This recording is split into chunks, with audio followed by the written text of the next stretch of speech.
Hello. കൊച്ചു എളുപ്പം കാലത്ത് ഇത്രയും എക്സോസ്റ്റഡ് ആയൊരു ട്രാവലൊക്കെ കഴിഞ്ഞിട്ട് ഞാൻ എങ്ങോട്ട് എഴുന്നേറ്റ് പോകുന്നതെന്നായിരിക്കും.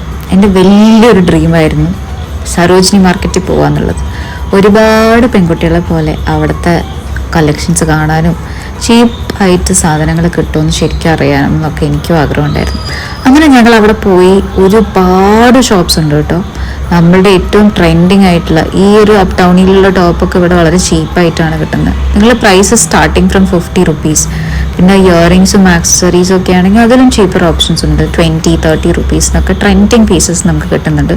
പക്ഷെ ജനറലി ഇവിടത്തെ കുറിച്ച് ഞാൻ കേട്ടറിഞ്ഞത് നന്നായിട്ട് ബാർഗെയിൻ ചെയ്യാൻ പറ്റുമെന്നൊക്കെയായിരുന്നു. പക്ഷേ ബാർഗെയിനിങ് അത്ര ഇഫക്റ്റീവ് ആയിരുന്നില്ല ഗൈസ്. കാരണം ഇവിടുത്തെ ഗവൺമെൻറ് എന്തൊക്കെയോ റൂൾസൊക്കെ മാറ്റിയത് കാരണം ഇവർക്ക് കൂടുതൽ ടാക്സ് ഒക്കെ പേ ചെയ്യണമെന്നോ ഈ വിൽപ്പനക്കാർക്ക് കൂടുതലായിട്ടുള്ള ചിലവുകൾ വന്ന കാരണം അവർ നോ ബാർഗെയിനിങ് ഫിക്സ്ഡ് റേറ്റ് കൺസെപ്റ്റാണ്.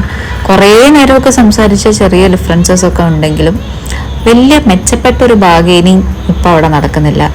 അവിടെ ഇപ്പോൾ ഏറ്റവും കൂടുതൽ ട്രെൻഡിങ് ആയിട്ട് പോയിക്കൊണ്ടിരിക്കുന്നത് വിൻ്റർ ക്ലോത്ത്സും വിൻ്റർ ആക്സസറീസും ആണ്. കാരണം പ്രോപ്പർ വിൻ്റർ സീസൺ തുടങ്ങിക്കഴിഞ്ഞല്ലോ നോർത്ത് ഇന്ത്യയിൽ.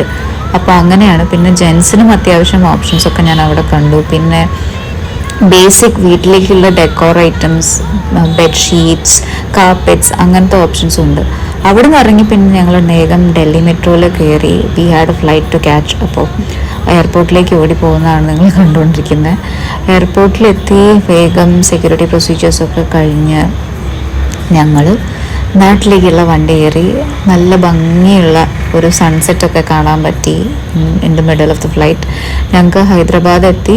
ഒരു കണക്ഷൻ ഫ്ലൈറ്റ് ആയിരുന്നു. അപ്പോൾ അവിടെ എന്നൊക്കെ പറഞ്ഞെങ്കിലും അവർ വെറുതെ ഞങ്ങൾ നേരത്തെ ബോർഡിങ്ങിന് വിളിച്ച് എല്ലാവരെയും അവിടെ ലൈനിലൊക്കെ പിടിച്ച് നിർത്തി. കുറേ വെയിറ്റിങ്ങിന് ശേഷമാണ് എയർക്രാഫ്റ്റിലേക്ക് കയറാൻ പറ്റിയത്.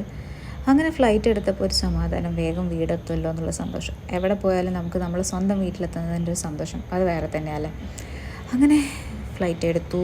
പിന്നെ ഇതാണ് കേട്ടോ ഞാൻ നേരത്തെ പറഞ്ഞു വന്ന സൺസെറ്റിൻ്റെ വ്യൂ.